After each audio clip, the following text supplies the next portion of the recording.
10 साल में कोई आतंकवादी हमला नहीं हुआ, कहीं भी नहीं।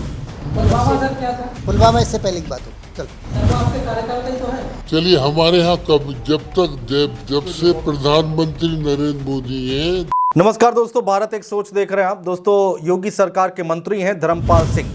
मंत्री जी ने मीडिया वालों को बुलाया था मोदी जी के कामों का गुणगान करने के लिए, लेकिन बोलते बोलते कुछ ऐसा बोल गए कि खुद ही फंस गए। भरी सभा में मंत्री जी बगले झांकने लगे, मंत्री जी बोलते बोलते हकलाने लगे। अब दोस्तों, मंत्री जी से ऐसी गलती हो जाए और उस पर समाजवादी पार्टी वार ना करे, ऐसा कैसे हो सकता है? सपा की तरफ से क्या कुछ कहा गया दोस्तों मंत्री जी के बारे में, वो भी हम आपको बताएंगे। दोस्तों, भाजपा नेताओं को अपनी पार्टी का गुणगान करने की इतनी आदत लग चुकी है कि सवाल कोई भी हो, गुणगान करना शुरू कर देते हैं।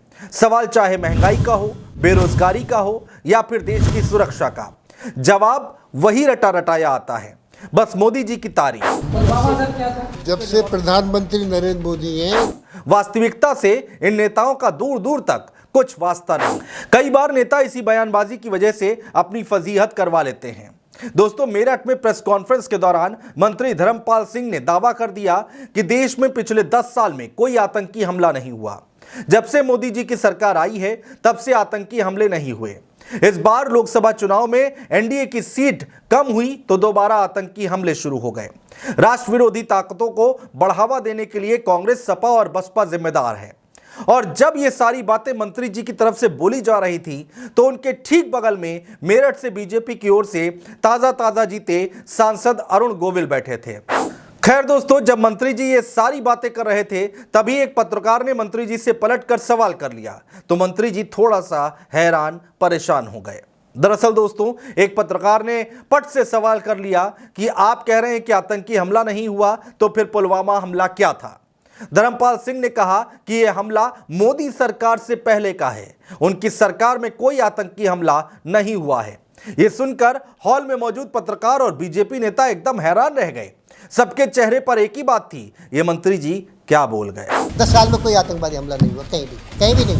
पुलवामा सर क्या था? पुलवामा इससे पहले की बात हो। चल सर वो आपके कार्यकाल का ही तो है। चलिए, हमारे यहाँ जब से प्रधानमंत्री नरेंद्र मोदी हैं। पुलवामा हमला तो 2019 में हुआ था और मोदी 2014 से ही प्रधानमंत्री बन गए थे, तो ये पहले की बात कैसे हो गई?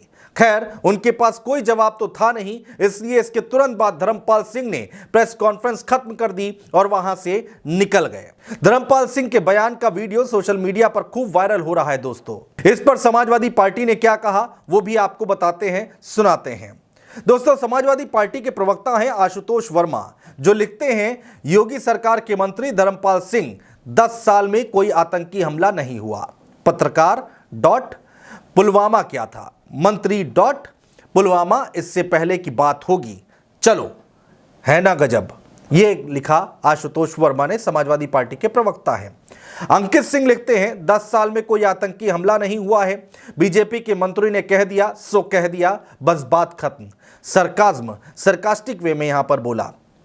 आनंद यादव क्या लिखते हैं, वो भी तंज कसते हैं, 2024 में भाजपा इतनी बुरी तरह से हार गई है, भाजपा के लोग दिमाग का संतुलन खो बैठे हैं। योगी सरकार के मंत्री, 10 साल में कोई आतंकी हमला नहीं हुआ। पत्रकार, पुलवामा हमला क्या था?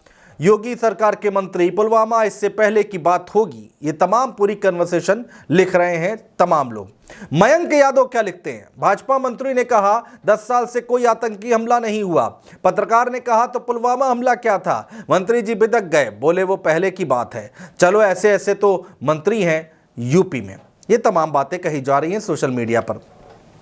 दोस्तों, इससे पहले धर्मपाल सिंह ने मदरसे को लेकर कहा कि वहां आतंकवाद की शिक्षा देने का काम किया जाता है, बच्चों को जिहादी बनाने का काम किया जाता है, इसलिए सरकार ने मदरसों की जांच शुरू कर दी है।